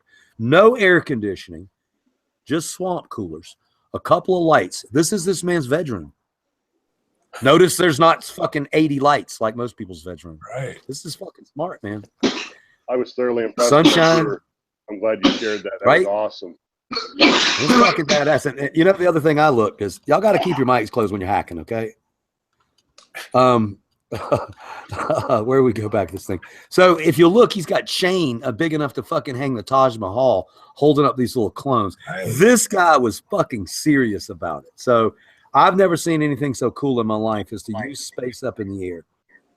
We're also talked to some people in What Europe. percentage? That's like another good 20% of space or more. I mean, You see? I mean, that's his clone area. That's where he does his clones, and then they come down, and you really can't see very well. But to the right, they were a little bit more immature, and then to the left, they were mature. The ones to the left here will be going into that blue Hortilux room next, and then on down the road. So, I mean, my God, most greenhouses would just have that open. How many hundreds of spaces have you seen where that is open right there? He's got, I don't know, 4,000-6,000 plants right there in the air. So one of the cooler things I've seen about that. So vertical integration is something that you're going to see more and more and more. We talked to a company in Amsterdam that actually uses a 3-story system.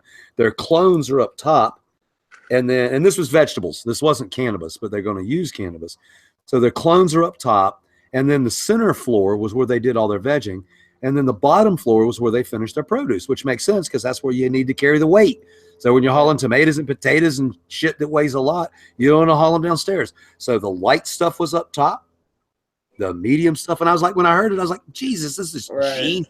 Just roll on down, you know. So, and tables that move around and stuff. So I guess what I really saw today, and I wanted to shout out to Will for knowing these people and being able to get us in these places. I saw, and I'm not saying this in a bad way, I saw cannabis being produced on a level the same way we produce everything else. The same way we produce, you know, strawberries for the consumption of people and everything. These people were producing massive amounts of cannabis.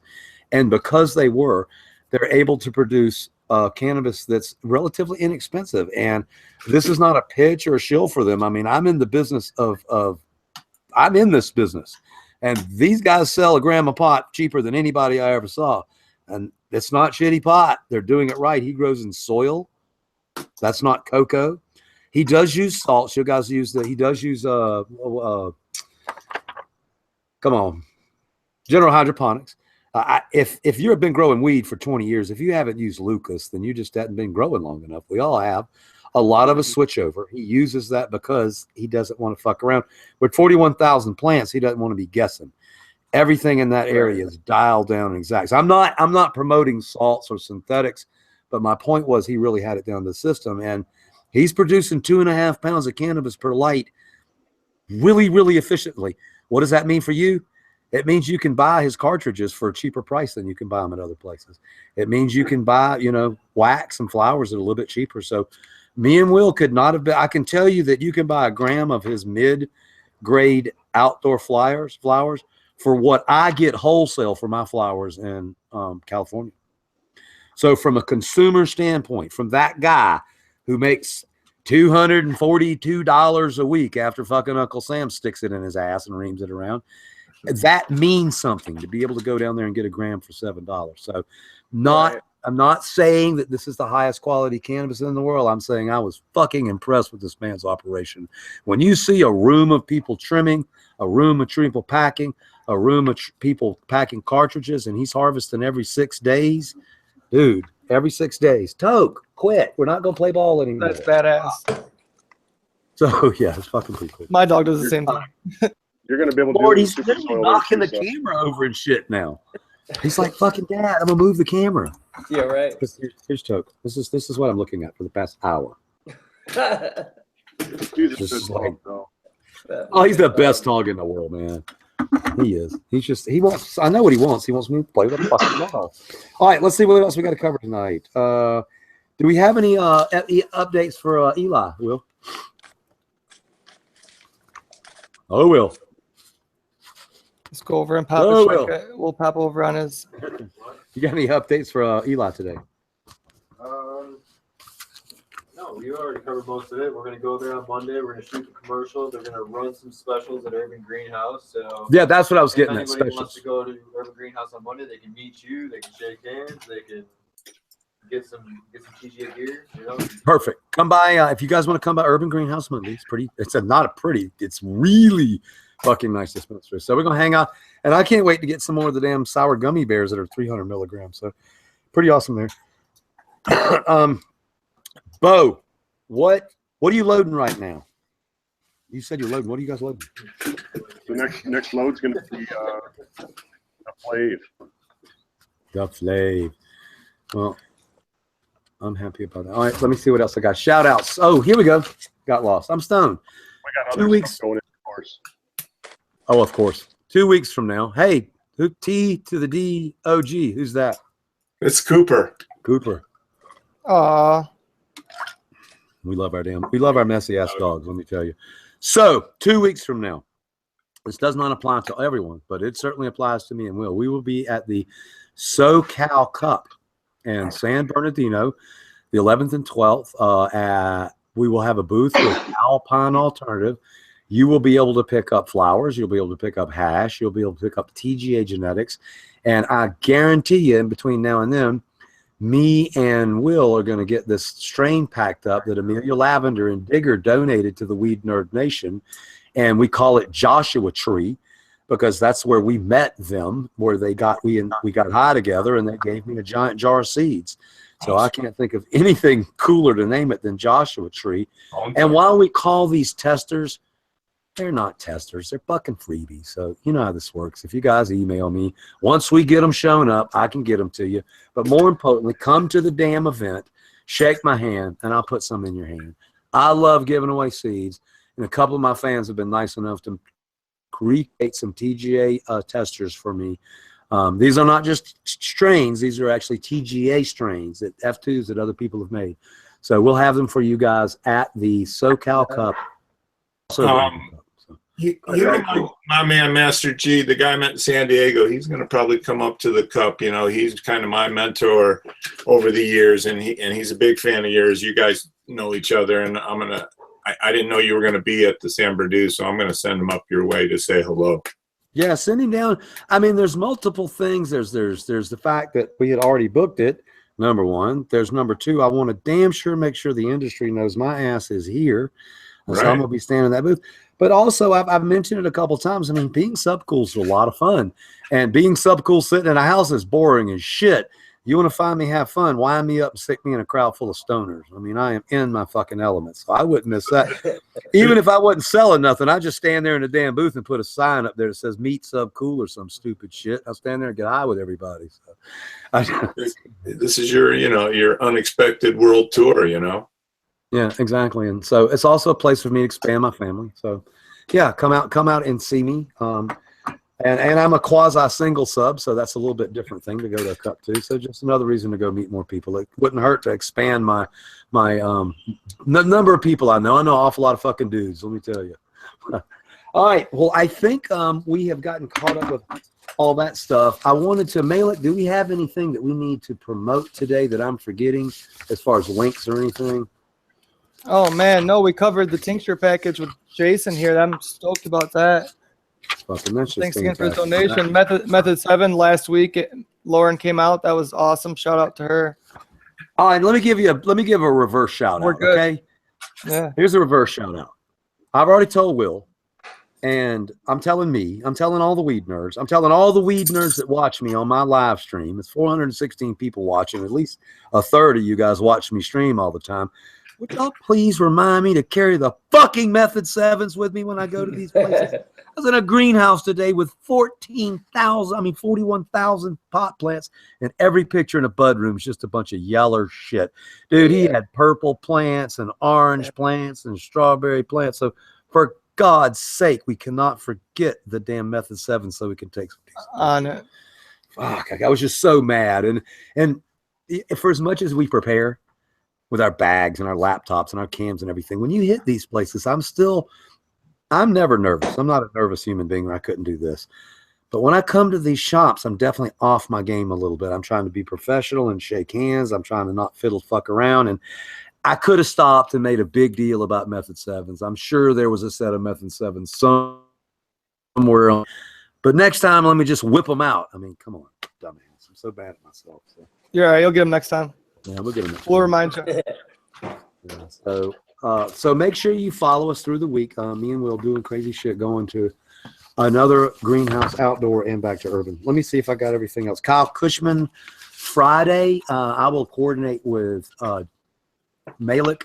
I also need to get with Dago. I don't know how we can actually coordinate this, so I will not stream while Dago show's going on. I mean, that's obvious. But it does look like I'm going to land at Kyle's production facility Friday afternoon. So I don't know whether I'll collect clips, whether I'll come on a Dago show and do a little bit of stuff, but we will coordinate it. But we will be able to tour Kyle Cushman's production facility on Friday. And me and Kyle are going to talk about a collaboration. So I think he wants to get back to work with me, and maybe that means more than Strawberry Cough. So I'm excited about that. And then, as I said, Saturday night, we're going to have, me and Will are going to put it together. We think PK Grows is coming down. He's someone that wants to be my assistant. He passed Will's test. He passed Victoria's test. And I'm going to bust him out straight up. So he did 3 weeks to get ready, and I finally pulled the trigger, and his smog test or some shit wasn't ready. So he did not make it up today, which would have been really fucking awesome for him, right? Like if he was sitting there beside me, taking notes and shit, that would have been really fucking cool as an assistant. I've seen him right? around. He's cool. Yeah. He's cool. I'm really fucking with him right now because he's probably going, God damn it, fucking shit, Finkelstein, shit, kid, son of a bitch, and piece of shit car. That's probably what he's saying. We'll get him out here. He's coming. He's coming. He's coming. So all of us together are going to go to some house out there in LA and shoot basically the testing of the hash. And we're not supposed to do that. We're not allowed to do that. We're not supposed to do that. But what we can do, especially because I'm sub, I mean, I'm just going to be careful. We're not going to show you numbers, and we're not going to do close-ups and shit. That will come after, like I did last time. But I think it'll be cool to just set the wide angle lens up, and you guys can actually watch us grab the sample bag. I mean, have you ever seen the sample bag before? It's a grocery bag. It's got fucking like 60 grams of fucking hash, and it's like a stoner wet dream. I opened it up, almost spooged all over the kitchen. I was like, oh my God. I had 15 grams of Baroni. I don't know if you guys know what Baroni is, and I don't know how they make it, but it's fucking good. Oh, yeah. Freeze-dried. Freeze-dried, whatever it is. It's fucking yummy. It is really more hash. The world needs more hash. Hell yeah. Let's see what else this week. If y'all didn't catch Walrus Penis, fucking Walrus Penis was so fucking funny. That was hilarious. So after we show up in the donut with Will's, and he still thinks I'm fucking. I just love it. So Will pops his tire on Tuesday, and then Wednesday we have to go to this really fancy place. Well, my truck's fucked up. Remember, we hit the whoop-de-doo, so we got like one vehicle. We could have took an Uber, but we didn't. So we pull up in front with the fucking tire, the donut and shit, and go in this fancy club. But then after we go to this guy's office, and first thing we notice is these guys are both portly fellows, extremely successful. I mean, the guy spent $300 on fucking lunch for 3 burgers and fucking some tuna or some shit like that. So baller does not actually describe them. Toke, move. You're going to knock the computer off. What are you looking for? Jesus, Toke. Go away. It's got to be a ball here somewhere. He's almost knocked the laptop off 3 times. So it's like 63 degrees in this guy's office. Will says he's cold. The other guy, Eli, says he's cold. Well, I actually have a condition. I mean, if I get too cold, I'll start shaking and shit. But I'm being cool. I'm all being cool. I'm cool. I'm cool. I'm not cool. So then I don't know, he's a really intricate and cool cat, but he's eccentric as fuck. So he's got this giant bone thing by the window, and he's like, oh, well, nobody ever guesses what that is. So he tells me about space weed. By the way, do not let me forget my fucking space weed. Yeah. So he gave me a gram of weed that they shot up into space with a GoPro camera, and they took a picture of it, and it's a gimmick. It's a gram of weed for $100. And it's space weed. I was like, cool. Says, well, I'll give anybody some space weed if you can tell me what this thing is. Well, it's this large white thing with an end cap on each end. Well, it looks like a giant femur, but it's not a femur. He wouldn't be fucking saying, oh, I bet you can't guess what it is. So I was like, it's a whale dick. So I was streaming, and there's like 80 people or some shit watching. And the guy with utter surprise just gets all fucking excited. Like, you almost got it. Part of it's right. I mean, he's completely can't believe I got it. So somebody in the channel types walrus penis. So I tell the guy, I'm like, walrus penis. And he's just like, fuck yeah. He tells everybody for the next 4 hours, he goes on and tells everybody how smart I am because I know what a fucking walrus penis is. Now, here's the fucking funny part. Will didn't catch it, but the guy insults the shit out of me, and he doesn't even catch it himself. So about the 5th time he tells the story, he's like, man, Sub is one really smart guy. He goes, nobody's ever guessed like walrus penis before. He goes, but then again, why does a man know what a walrus penis is? And then he just kept fucking talking like that. It was funny as shit. Anyway, you guys make me look really smart. The other thing that happened this week, TT dog, that really makes me laugh. Google is cool. Okay. But do you know what's cooler than Google? 120 weed nerds searching Google for you. That is the shit. So I could be like, fuck, I can't find some. Man, I got links coming from left, from right. It's just hilarious and shit. How many fucking people? So awesome. Yeah, that's pretty cool. So Yes, it is. what do we got next week, guys? I mean, I know what we got next week, but we got guests next week, Malin? Oh man, I gotta look back at the calendar. Give me a moment. I'm stoned out over here. But yeah, we're lined up. We got Gene you sent me and Jordan that Will sent me coming up. Awesome. That sounds really cool. Well, we're excited for everything that's going to come on this week. I can't tell you what we're going to stream on YouTube or when we're going to stream on Instagram. Malik has some information. I know we can't get it right now, but what's that thing called? Do you remember the name of it? That pack? Malik, what's the name of that pack thing, that backpack we sent you? You know what I'm talking about? Man. There's the port that Grow Mouse had me forward you that can send like multiple HDMI feeds from live stream cameras in one spot. So that's badass. That's it. It's like a backpack. It basically does what me and Will have been wanting to do for a week, which is a backpack that you carry, and it has everything in it that you need to stream. So you can stream to Facebook or Twitter or Instagram or YouTube or all that stuff. So we're going to continue to play with it. Having said all that, just like I told you guys the other day, the phone is still the coolest way to film because it's a stealth phone. If I'm standing in front of Jason in his plant and I have my phone in my hand like this, he doesn't think anything of it. Hell, everybody walks around with a phone nowadays. I can spy on anybody. Just you think I'm texting somebody and I'll be filming your lips and shit. I do it all the time. But if I pull out a camera, you know you're on camera and you act different. Did you know that? Absolutely. Absolutely. Completely. Who was it the first time? It was that Biotactics guy. He's down in Colorado now. By the way, in Colorado right now, Red is down there and he has a TGA booth. So if you would like some TGA gear, he's down there at the Harvest Festival. But I was picking on the poor Biotactics guy because he's down there. Me and Malik warmed up the Biotactics guy 3 times. Like he was talking and singing. Man, we turned that camera on and he just went. Yeah, he got nervous a little bit. Got nervous. So the camera, to me, the cell phone. Yeah, to me, the cell phone is, I mean, people are so rude with cell phones that you can get away with like, and the other day when we were at the table, I just picked up my cell phone, right? Like anybody does. Man, I'm taking pictures of the guy. I'm recording fucking conversations and shit. So, dude, Get Smart needed a damn cell phone. Let me tell you, it is a smart son of a bitch. So. All right, we are going to have an after show later on tonight. We'll be just jamming and listening to music like we always do and smoke lots of hash because one thing I've noticed when I'm hosting the show, I do not get to smoke nearly enough hash. So I don't like that Right. alcohol. Right? So awesome, guys. Well, I think that's going to just about do it for us tonight. So, Malik, can you take us out with a little bit of Mendo Dope since I can't get the speaker thing working here? Yeah, absolutely. I'd like to thank all of our guests for coming on tonight. As always, T-Dog, a regular. We'll see you guys shortly. Tarek for coming on. Make sure you check out Tarek Rosin Presses. He's got 10% off this week. Bo Wallace, always following me around on social media. Make sure you check out Galactic Gardens. Jason with Pheno Seed Bank. We appreciate you for coming on tonight. Chris and Hannah, thanks for coming on. Weed Nerd Nation, we love you guys all. Malik, thanks, guys. We will see you guys at the after show at 8:30. Thank you guys for coming on. If time is money, then that long time is worthless. Say it's current.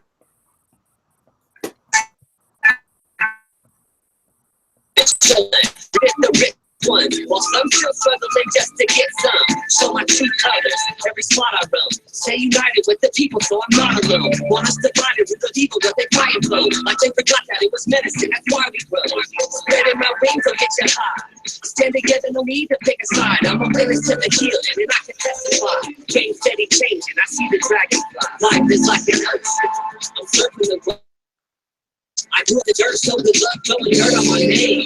Walking down the road that I paved, life stupid and I'm feeling the change. Life is like an ocean, I'm surfing the waves. I grew up in the dirt, so good luck, throwing dirt on my name.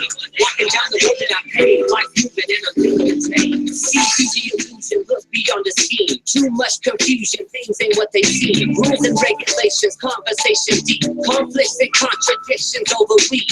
Unnecessary police brutality. Might not be what you want to hear, but this is what I see. Stay positive, no matter what it be. In life you cross the bridge, you gotta pay a toll fee. What happened to the days when we were free? What happened to this economy? How many people in this world fit the same shoe as me? Walking thin nice in the triple digit heat. We used to live the street, not doing harm. So why are police so amused when tearing down a farm? Bringing the alarm, some people wonder why. Game is steady changing, I saw the dragon. Life is like an ocean, I'm surfing the waves. I grew up in the dirt, so good luck throwing dirt on my name. Walking down the road that I paved, life stupid and I'm feeling the change. Life is like an ocean, I'm surfing the waves. I grew up in the dirt, so good luck throwing dirt on my name. Walking down the road that I paved, life stupid and I'm feeling the change. You gotta read between the lines with the hidden message. Know every mistake is just another lesson. Once you learn, you can open up a new perspective. You can find the answer if you ask the right question. How can we stop all the stressing? The dirty lies, the tricks, who you impressing? I'm trying not to leave a negative impression. How about we switch sides and we change up the direction? Keep it smooth and I never go against the grain. Legalize it to them and us, it ain't the same. It's obvious when we look at how it's written. It was made to cater corporations, not the ones who live it from day one. I placed one in post, thinking about what's gonna happen to my folks.